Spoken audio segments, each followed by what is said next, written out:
News नशा, आदत हर खबर की।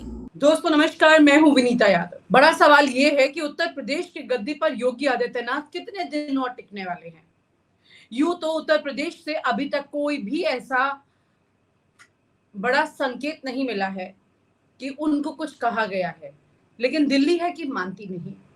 दिल्ली को लखनऊ की ये गद्दी बहुत ज्यादा तकलीफ दे रही है और दिल्ली से भी ज्यादा दिल्ली और लखनऊ के बीच कई ऐसे नेता हैं जो इसका इंतजार कर रहे हैं बस किसी तरह से कि कब उत्तर प्रदेश की गद्दी योगी आदित्यनाथ के हाथ से निकल जाए। दिल्ली ने अभी तक ऐसा कोई फरमान जारी नहीं किया है, लेकिन उसकी तैयारी पूरी कर रही है। दिल्ली का एक ऐसा प्लान है जिसे खुलकर कभी किसी ने नहीं देखा है। जैसे अक्सर आपने ऑपरेशन लोटस का नाम सुना है, लेकिन ऑपरेशन लोटस दिखा किस तरह से विधायकों को कहां से कहां ले जाया गया। ये तो तब होता है जब किसी के साथ सरकार बनानी है और विपक्ष से उसके विधायक तोड़ने हैं, लेकिन ये एक ऐसा इनसाइड ऑपरेशन है बीजेपी का, जब वो अपने ही नेताओं को ठिकाने लगाना चाहती है उस वक्त में वो इस ऑपरेशन का इस्तेमाल करती है। ये ऑपरेशन ऐसा नहीं है कि इसी बार योगी आदित्यनाथ के लिए इस्तेमाल हो रहा है। हालांकि इसी ऑपरेशन को कई बार कोशिश की गई योगी आदित्यनाथ के लिए इस्तेमाल करने की, लेकिन अभी तक उसमें वो पूरी तरह से कामयाब नहीं हुए हैं। लेकिन इससे पहले इसी तरह के ऑपरेशन को इस्तेमाल करके उन्होंने कुछ राज्यों में अपने मुख्यमंत्री का सुपड़ा साफ कर दिया, रातों रात उन्हें घर बैठा दिया। अब आप कहेंगे ये कैसा ऑपरेशन है? ये ऑपरेशन है, इसका नाम अगर आप देंगे तो ये है ऑपरेशन शाह। ऑपरेशन शाह यानी कि अमित शाह, या इसे ऑपरेशन चाणक्य भी बोल सकते हैं आप, क्योंकि ये ऑपरेशन उन्हीं के दिमाग की उपज होती है और उन्हीं के द्वारा आगे बढ़ती है। इस ऑपरेशन में ये साफ साफ होता है कि मुख्यमंत्री जो है उस प्रदेश का, उसे अब हटाना है।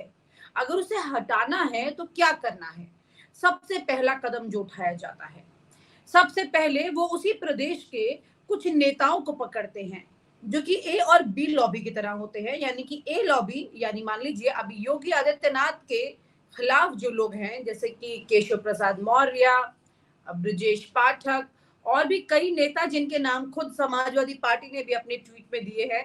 यहाँ पर अनुप्रिया पटेल की भी अगर आप बात करें, यहाँ राजभर की भी बात करें, ठीक है, यहाँ पर मतलब ये तमाम वो नेता हैं जो कि खुद को मुख्यमंत्री बनाना चाहते हैं और ये सब अमित शाह से अच्छे रिश्ते रखते हैं और सीधे सीधे जब भी ने कोई बात कहनी होती कहते हैं ना कि हरार की तोड़कर सीधे ऊपर जाना। इसी तरह से लोग योगी आदित्यनाथ को कुछ नहीं समझना चाहते और सीधा दिल्ली में आकर दस्तक देते हैं। कुल मिलाकर के आप इस बात को आज ध्यान से समझिएगा। इस ऑपरेशन शाह में पत्रकार सबसे अहम रोल अदा करता है, यानी कि जो मीडिया है, मीडिया के कुछ ऐसे लोग जो कि अमित शाह के साथ में, या यूं कहे दिल्ली में बैठे कुछ लोग जो बीजेपी के लिए पूरी प्लानिंग का हिस्सा बनते हैं। जहां अमित शाह, फिर उसके बाद में मीडिया के वो लोग जैसे कि अमित मालवीय हैं, अनिल बलूनी हैं, इन लोगों के नीचे फिर वो पत्रकार जो कि रोजाना जाते हैं और बैठते हैं बीजेपी दफ्तर में इन लोगों के साथ में और प्लान करते हैं। और कुछ पत्रकार तो ऐसे हैं जो बैठते कभी नहीं है, लेकिन फोन पर रोजाना बात करते हैं और वो इस प्लानिंग का पूरा एक खाका जो है उसे समझ लेते हैं। कई बार पूरा खाके में इनके लिए, जो पत्रकार के लिए खाका होता है, वो सिर्फ इतना होता है कि हाँ, जैसे कि उन्हें टिप मिल रही है कि हाँ, अब योगी आदित्यनाथ को हटाया जा सकता है, योगी आदित्यनाथ ने अच्छा काम नहीं किया, योगी आदित्यनाथ को जितना रगड़ सकते हैं करिए, योगी आदित्यनाथ के खिलाफ खबर उठाइए, जो काम विपक्ष को करना है, जो जो ट्वीट अखिलेश यादव कर रहे हैं योगी आदित्यनाथ पर, उसे एक तरह से इस तरह से इस्तेमाल करिए जिससे कि हम खुलकर सामने नहीं बोल सकते लेकिन आप बोलिए। ऐसा पहले भी हुआ है, जैसा मैंने कहा उत्तराखंड में भी ऐसा हुआ था। उत्तराखंड के मुख्यमंत्री आपको याद होंगे त्रिवेंद्र रावत जब थे, यहाँ तक कि निशंक जब थे, उस वक्त भी दिल्ली ने इसी तरह से चाल चलने की कोशिश की थी। निशंक से भी ज्यादा जरूरी था त्रिवेंद्र रावत वाला टाइम। त्रिवेंद्र रावत के टाइम पर भी मीडिया के ही कुछ लोगों का साथ लेकर दिल्ली में बैठे इन लोगों ने एक ऐसी षड्यंत्र की तैयारी की थी जिससे कि त्रिवेंद्र रावत की कुर्सी चली जाए। हालांकि त्रिवेंद्र रावत भ्रष्टाचार में लिप्त कभी पाए नहीं गए, इसलिए उन्हें डर नहीं लगा, लेकिन उनकी कुर्सी चली गई फिर भी। तो ये जो कामयाबी उन्हें मिलती रही इस तरह की कामयाबी के लिए लोग यहाँ से काम करते रहे। त्रिवेंद्र रावत वाले में अमित शाह को बहुत ज्यादा एक्टिव होने की जरूरत नहीं थी, लेकिन त्रिवेंद्र रावत और अमित शाह के बीच में एक व्यक्ति था, अनिल बलूनी। अनिल बलूनी जो कि अब लोकसभा से सांसद हैं, उत्तराखंड से, पहले राज्यसभा से सांसद थे और मीडिया का सारा काम देखते रहे। नरेंद्र मोदी और अमित शाह दोनों ही उन्हें फोन करके सारा काम बताते हैं सुबह और रात, कि तुम्हें मीडिया को ये मैसेज देना है, मीडिया को ये टॉपिक देना है, इस खबर से डाइवर्ट करना है, उससे डाइवर्ट नहीं करना है, उस पर ज्यादा लोगों को लगाना है, इस एंकर को बोल दीजिए, ये एंकर बात करे, ये सवाल करे, ये मुद्दा इनकी मीटिंग में इतने बजे उठेगा, और अगर कोई इनकी मर्जी के खिलाफ जाए तो सीधा फोन आ जाता है। जब से इस बार चुनाव के परिणाम मोदी के पक्ष में उतने नहीं आए, तब से सिचुएशन थोड़ी सी चेंज हुई है, लेकिन ज्यादा नहीं, 100 में से सिर्फ 5%। लेकिन अब वापस से वही जलवा जलाल चल रहा है। अब आप ये मानकर चलिए कि इस वक्त की जो परिस्थिति है वो योगी आदित्यनाथ पर डाइवर्ट हो गई है, तो अब यहाँ पर उन पत्रकारों से काम नहीं चल सकता था। मैंने जैसा कहा कि पत्रकारों को ये बताना कौन से बजे कितना मुद्दा, किस तरह का मुद्दा लेना है, किस पर अटैक करना है, तो इसी तरह के कुछ खास मुद्दों को और कार्यक्रमों को अब उन्होंने निशाना बनाया है। उन्हीं को ध्यान में रखते हुए अब वो ट्वीट्स भी इसी तरह के दिखाई दे रहे हैं, जिसमें लोग वाहवाही करने लगे अचानक से कि देखिए ये फला एंकर अब योगी आदित्यनाथ पर सवाल उठा रहा है, देखिए ये फला एंकर फला मुद्दा दिखा रहा है। लेकिन सच्चाई कुछ और थी। यहाँ पर वो एंकर जो है वो वही दिखा रहा था जो उसे दिल्ली से बताया गया, क्योंकि अब उनके नंबर कम करने हैं। अब पीछे से काम इसी तरह से हो सकता था, इसीलिए इनका इस्तेमाल किया गया। ये जो एंकर्स हैं इनका इस्तेमाल करके, इनके प्राइम टाइम शो का इस्तेमाल करके योगी आदित्यनाथ की छवि को डिमीन करने की बात यहाँ की गई। लेकिन इससे किसका फायदा होगा?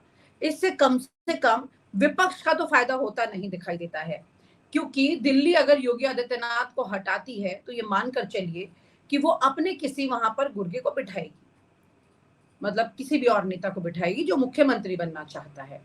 अब ऐसे में उस व्यक्ति को वापस पोजीशन पर लेकर आना, चुनाव तो वैसे भी योगी आदित्यनाथ 2022 में पूरा अपने दम पर नहीं लड़ा था, काफी हद तक दिल्ली ने उनकी मदद की थी। उनका भगवा पहनना उनके लिए लाभदायक साबित होता रहा है, ये बात सही है, लेकिन चुनाव में बहुत कुछ ऐसा था जो कि उनके लिए नुकसान बन सकता था। अब यहाँ पर परिस्थितियां जो है वो कुछ अलग ही दिखाई देती हैं। तस्वीर ये कहती है कि आज की तारीख में योगी आदित्यनाथ को हटाने के लिए जो कुछ भी षड्यंत्र तैयार किया जा रहा है, अब उन पर मीडिया फौज ने पूरा हमला कर दिया है। तमाम तरह के मुद्दे जो है उनको लेकर उन्हें घेरना शुरू कर दिया है। तो यहाँ पर आप फिलहाल उनकी नीयत को मत देखिए, आप ये देखिए कि ये आखिरकार कहाँ से ड्रिवन हो रहा है।